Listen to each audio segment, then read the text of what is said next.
मुझे पुलिस से न मिलने दिया गया। परिणाम स्वरूप C0I0D0 वाले मेरे दुश्मन हो गए। सब मेरे व्यवहार की ही शिकायत किया करते। पुलिस अधिकारियों से बातचीत करके मुख्य नेता महोदय को कुछ आशा बंध गई। आपका जेल से निकलने का उत्साह जाता रहा। जेल से निकलने के उद्योग में जो उत्साह था वो बहुत ढीला हो गया। नवयुवकों की श्रद्धा को मुझसे हटाने के लिए अनेकों प्रकार की बातें की जाने लगी। मुख्य नेता महोदय ने स्वयं कुछ कार्यकर्ताओं से मेरे संबंध में कहा कि ये कुछ रुपए खा गए। मैंने एक एक पैसे का हिसाब रखा था। जैसे ही मैंने इस प्रकार की बातें सुनी, मैंने कार्यकारिणी के सदस्यों के सामने रखकर हिसाब देना चाहा और अपने विरुद्ध आक्षेप करने वाले को दंड देने का प्रस्ताव उपस्थित किया। अब तो बंगालियों का साहस न हुआ कि मुझसे हिसाब समझे। मेरे आचरण पर भी आक्षेप किए गए। जिस दिन सफाई की बहस मैंने समाप्त की, सरकारी वकील ने उठकर मुक्त कंठ से मेरी बहस की प्रशंसा की कि आपने सैकड़ों वकीलों से अच्छी बहस की। मैंने नमस्कार कर उत्तर दिया कि आपके चरणों की कृपा है, क्योंकि इस मुकदमे के पहले मैंने किसी अदालत में समय न व्यतीत किया था। सरकारी तथा सफाई के वकीलों की जिरह सुनकर मैंने भी साहस किया था। इसके बाद जब से पहले मुख्य नेता महाशय के विषय में सरकारी वकील ने बहस करनी शुरू की, खूब ही आड़े हाथों लिया, तो मुख्य नेता महाशय का बुरा हाल था, क्योंकि उन्हें आशा थी कि संभव है सबूत की कमी से वे छूट जाएं या अधिक से अधिक 5 या 10 वर्ष की सजा हो जाए। आखिर चैन न पड़ी। C0I0D0 अफसरों को बुलाकर जेल में उनसे एकांत में 1.5 घंटे तक बातें हुई। युवक मंडल को इसका पता चला। सब मिलकर मेरे पास आए। कहने लगे, इस समय C0I0D0 अफसर से क्यों मुलाकात की जा रही है? मेरी जिज्ञासा पर उत्तर मिला कि सजा होने के बाद जेल में क्या व्यवहार होगा, इस संबंध में बातचीत कर रहे हैं। मुझे संतोष न हुआ।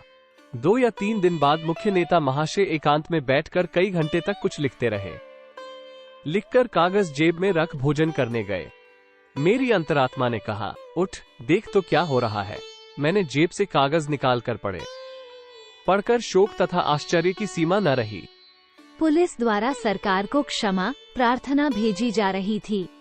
भविष्य के लिए किसी प्रकार के हिंसात्मक आंदोलन या कार्य में भाग न लेने की प्रतिज्ञा की गई थी।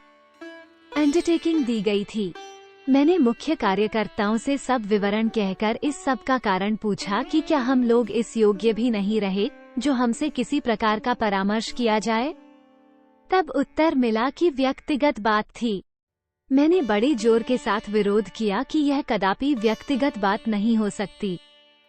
खूब फटकार बतलाई। मेरी बातों को सुन चारों ओर खलबली मची। मुझे बड़ा क्रोध आया कि कितनी धूर्तता से काम लिया गया। मुझे चारों ओर से चढ़ाकर लड़ने के लिए प्रस्तुत किया गया। मेरे विरुद्ध षड्यंत्र रचे गए।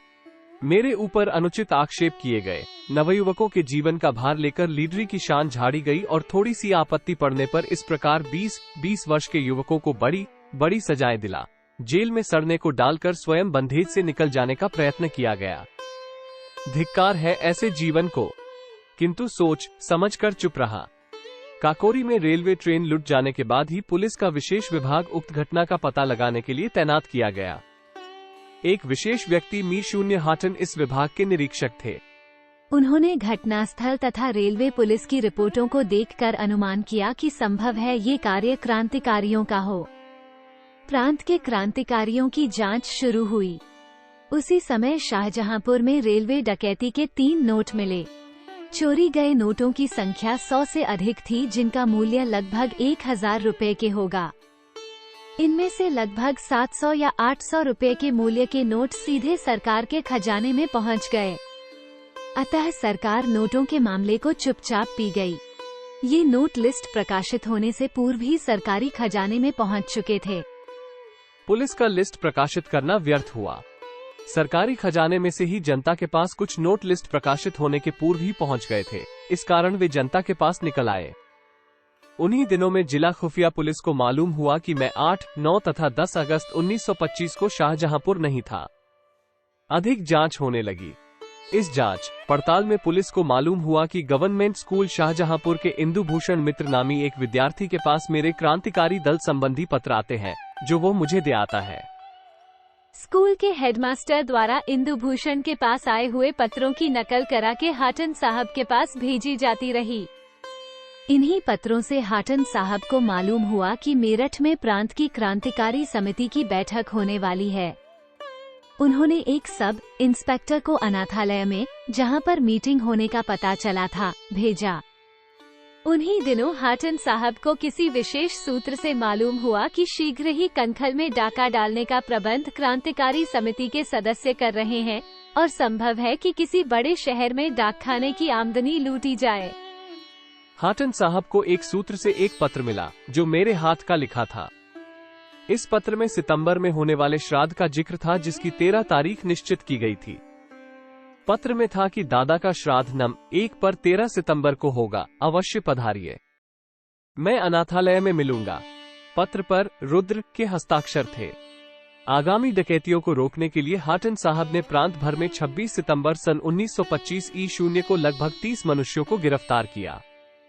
उन्हीं दिनों में इंदुभूषण के पास आए हुए पत्र से पता लगा कि कुछ वस्तुएं बनारस में किसी विद्यार्थी की कोठरी में बंद हैं। अनुमान किया गया कि संभव है कि वे हथियार हों। अनुसंधान करने से हिंदी विश्वविद्यालय के एक विद्यार्थी की कोठरी से 2 राइफलें निकली। उस विद्यार्थी को कानपुर में गिरफ्तार किया गया। इंदुभूषण ने मेरी गिरफ्तारी की सूचना एक पत्र द्वारा बनारस को भेजी। जिसके पास पत्र भेजा था उसे पुलिस गिरफ्तार कर चुकी थी, क्योंकि उसी श्री रामनाथ पांडेय के पते का पत्र मेरी गिरफ्तारी के समय मेरे मकान से पाया था। रामनाथ पांडेय के पत्र पुलिस के पास पहुंचे थे, अतः इंदुभूषण को गिरफ्तार किया गया। इंदुभूषण ने दूसरे दिन अपना बयान दे दिया। गिरफ्तार किए हुए व्यक्तियों में से कुछ से मिलाकर बनारसी लाल ने भी, जो शाहजहांपुर की जेल में था, अपना बयान दे दिया और वो सरकारी गवाह बना लिया गया। ये कुछ अधिक जानता था। इसके बयान से क्रांतिकारी पत्र के पार्सलों का पता चला। बनारस के डाकखाने से जिनके पास पार्सल भेजे गए थे उनको पुलिस ने गिरफ्तार किया। कानपुर में गोपीनाथ ने, जिसके नाम पार्सल गया था, गिरफ्तार होते ही पुलिस को बयान दे दिया और वो सरकारी गवाह बना लिया गया। इसी प्रकार रायबरेली में स्कूल के विद्यार्थी कुंवर बहादुर के पास पार्सल आया था। उसने भी गिरफ्तार होते ही बयान दे दिया और सरकारी गवाह बना लिया गया। इसके पास मनी ऑर्डर भी आया करते थे, क्योंकि वो बनवारी लाल का पोस्ट बॉक्स डाक पाने वाला था। इसने बनवारी लाल के एक रिश्तेदार का पता बताया, जहां तलाशी लेने से बनवारी लाल का एक ट्रंक मिला। इस ट्रंक में एक कारतूसी पिस्तौल, एक कारतूसी फौजी रिवाल्वर तथा कुछ कारतूस पुलिस के हाथ लगे। श्री बनवारी लाल की खोज हुई। बनवारी लाल भी पकड़ लिए गए। गिरफ्तारी के थोड़े दिनों बाद ही पुलिस वाले मिले, उल्टा सीधा सुझाया और बनवारी लाल ने भी अपना बयान दे दिया तथा इकबाली मुलजिम बनाए गए। श्रीयुत बनवारी लाल ने काकोरी डकैती में अपना सम्मिलित होना बताया था। उधर कलकत्ते में दक्षिणेश्वर में एक मकान में बम बनाने का सामान, एक बना हुआ बम, 7 रिवाल्वर, पिस्तौल तथा कुछ राजद्रोहात्मक साहित्य पकड़ा गया। इसी मकान में श्रीयुत राजेंद्रनाथ लाहिड़ी B0A0, जो इस मुकदमे में फरार थे, गिरफ्तार हुए। इंदुभूषण के गिरफ्तार हो जाने के बाद उसके हेडमास्टर को एक पत्र मध्य प्रांत से मिला, जिसे उसने हाटन साहब के पास वैसा ही भेज दिया। इस पत्र से एक व्यक्ति मोहनलाल खत्री का चांदा में पता चला। वहां से पुलिस ने खोज लगाकर पूना में श्रीयुत रामकृष्ण खत्री को गिरफ्तार करके लखनऊ भेजा। बनारस में भेजे हुए पार्सलों के संबंध से जबलपुर में श्रीयुत प्रणवेश कुमार चटर्जी को गिरफ्तार करके भेजा गया।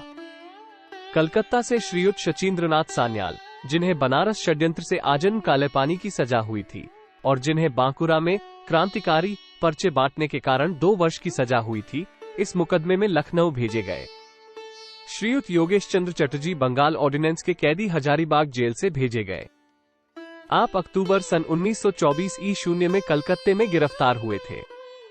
आपके पास 2 कागज पाए गए थे, जिनमें संयुक्त प्रांत के सब जिलों का नाम था और लिखा था कि 22 जिलों में समिति का कार्य हो रहा है।